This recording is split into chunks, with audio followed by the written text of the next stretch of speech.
राज्यसभा की 55 सीटों के लिए 7 फरवरी को चुनाव होना है। राज्यसभा के चुनाव में अलग अलग पार्टियों के कई दिग्गजों की राह मुश्किल हो गई है, तो कईयों के सदन में पहुंचने की उम्मीद नहीं है। लोकसभा चुनाव से पहले संसद के ऊपरी सदन की 55 सीटों पर होने वाले चुनाव से राज्यसभा में विभिन्न पार्टियों का गणित बदल जाएगा। राज्यसभा के कुछ खास चेहरों के दोबारा सदन में पहुंचने की राह या तो मुश्किल हो गई है या फिर नामुमकिन लग रही है। तमिलनाडु से राज्यसभा सांसद और पूर्व केंद्रीय मंत्री जयंती नटराजन और केंद्रीय जहाजरानी मंत्री जी.के. वासन का सीट जाना करीब करीब तय है। राजस्थान से कांग्रेस की राज्यसभा सांसद प्रभा ठाकुर के पक्ष में भी आंकड़े नहीं है। कांग्रेस के पास तमिलनाडु और राजस्थान दोनों राज्यों में एक भी सीट जीतने के लिए जरूरी तादाद नहीं दिखाई दे रहा।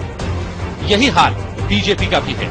2008 में उड़ीसा से जीते बलवीर पुंछ और हिमाचल प्रदेश से जीते शांता कुमार को जिताने के लिए पार्टी के पास संख्या नहीं है। इन दिग्गजों का रास्ता तभी आसान हो सकता है जब इन्हें वैसे राज्य से सदन में भेजा जाए जहां से सीट जिताने के लिए इन सांसदों की पार्टियों के पास जरूरी आंकड़े मौजूद हों।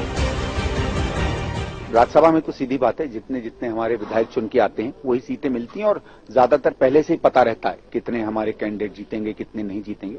इसमें कोई वैसी बात तो नहीं होती है। स्वाभाविक है कि जिन लोगों को पार्टी समझेगी कि बेहतर हमारे लिए रहेंगे राज्यसभा में और एक अच्छा नेतृत्व प्रदान करेंगे राज्यों को राज्यसभा में, उनको पार्टी चुनेगी। राज्यसभा की सीटें जो विधानसभाओं में नंबर होते हैं पार्टी के, उसके आधार पर तय होती हैं और हम उसका नोटिफिकेशन हुआ है। हम उसका आकलन कर रहे हैं कहां कहां पे हमें कौन से उम्मीदवार हमारी पार्टी के होंगे, किसकी जगह पे लड़ाए जाएंगे। जहां पर हमारे पास नंबर नहीं है निश्चित तौर से हम वहां पर न लड़ेंगे और न जीत सकते हैं।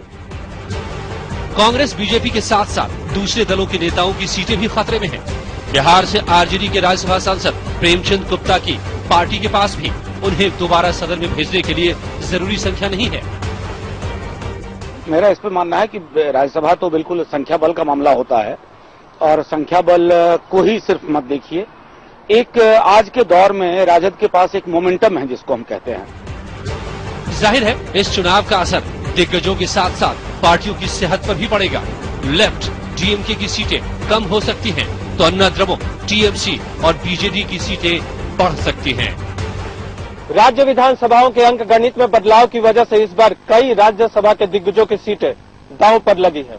ऐसे में देखना यह होगा कि लोकसभा चुनाव से ठीक पहले हो रहे राज्यसभा चुनाव में राजनीतिक पार्टियां अपने खास चेहरों को सदन में भेजने के लिए किस तरह का अंक गणित बैठाती हैं। समय के लिए कैमरा पर्सन आसिफ के साथ दिल्ली से नीरज कुमार।